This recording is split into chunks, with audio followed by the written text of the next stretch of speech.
Hi, my name is Devin Jackson Randall, or DGR, and welcome to Queer Fudanshi.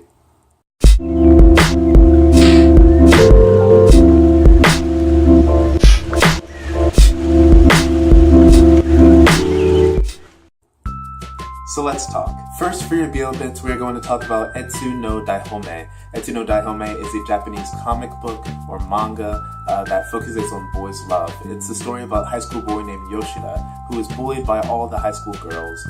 He is called Shrimp, Monkey, a boy with the almond eyes, things like that. And the reason he is bullied by them is because he gets favorable attention by the school's hottest guy, Sato. And he doesn't know why Sato, however you pronounce it, ends up liking him so much, and then he finds out later the real reason is because they have a history together. They were in elementary school, and it's that classical story where Sato, unattractive fat guy who then grew up to be attractive and skinny and all that, and they have this history of him protecting Sato. He now favors Yoshida, which causes Yoshida all kinds of problems. So far I've only read up to volume 4, the end of volume 4, but there are about 9 volumes out so far. The 9th volume came out late 2015. It even had a live action commercial for it, which made people think that there was going to be a live action version. Sadly not. But this is a very popular manga. It's a very popular series that is continuing to this day, and hopefully a 10th volume will come out soon.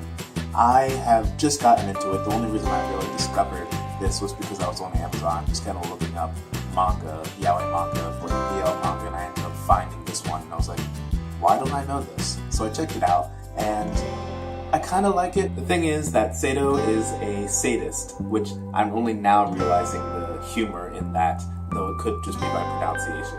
But Sato, of course, is very mean to Yoshida. He does anything he can to bully him.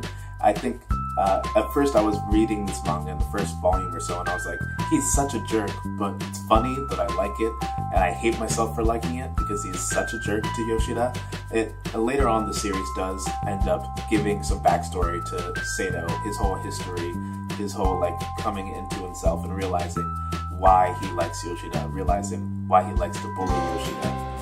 I kind of understood it. It got to the point where it's like, I understand you. I don't necessarily like what you're doing, but I understand why you're doing it.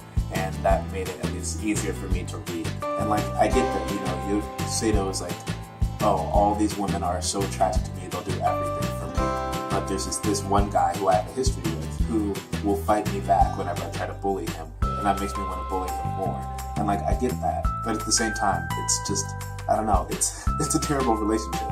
But at the same time, it's absolutely not amazing, it's absolutely amusing to watch. It's just so much fun to watch as a comic.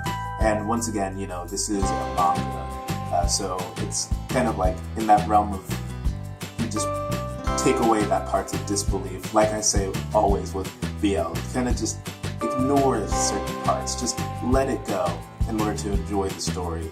Next, for your quick quota, we are going to talk about The Way He Looks. The Way He Looks is a Brazilian film. It's actually originally a short film that was then extended into a full film. It is about a high school boy who is blind, who is trying to become more independent, trying to keep his relationship with his long-standing best friend, and trying to get in a relationship with this new boy who's coming to town. So there is a lot going on with this movie. This movie, at a first glance, can have all the basic cliches, has the nice girl who's a little flirty, has the parties with underage drinking, has the outside trip where all the kids get to act crazy without supervision. It has the bully who's a bully for no reason, all that and more. Even though it has all that, you don't really notice it. You notice it, but you really just don't care because it's such an interesting story, because it has all these other things going on. There's Giovanna, the best friend, who is trying to adjust to all the changes happening with her best friend Leo. There is Gabriel, who has just moved into town, and yet all these people suddenly want to date him. There is Leo, who is blind, who is trying to be more independent. He's trying to be able to go home by himself. He's trying to be able to go study abroad. He's trying to get his parents to realize that he's growing up. And he has all these other things where it's his best friend. There's this guy who he likes. There's all that going on in just this 1 hour and 30 minutes movie. Speaking specifically of Leo, I really liked him. He is such an interesting character. It's a great protagonist to watch. he is trying to do all these things and be all these things, and he's trying to just find a way to be happy and independent, and I really appreciated that. I thought this was a good coming-of-age story for him, from the gay angle to the blind angle to the just being a teenager and trying to figure everything out, trying to juggle everything out. And I really thought that was a good movie for that. So that is it for my thoughts on these two media. If you have read either the manga or seen the movie, let me know down in the comments below your thoughts. If you haven't done that, go check them out and then let me know later on. In addition, of course, in the blog post I have other thoughts on the movie. I have not done one for the manga, but that's because I only did half of the manga, and I will do the other volumes later, and then I'll do a blog post. But yeah, in the blog post there, we can continue the conversation about some other things for the movie. But yeah, if you like this video, make sure to like it, comment, subscribe, all that. I hope you guys are doing well, and I'll talk to you later.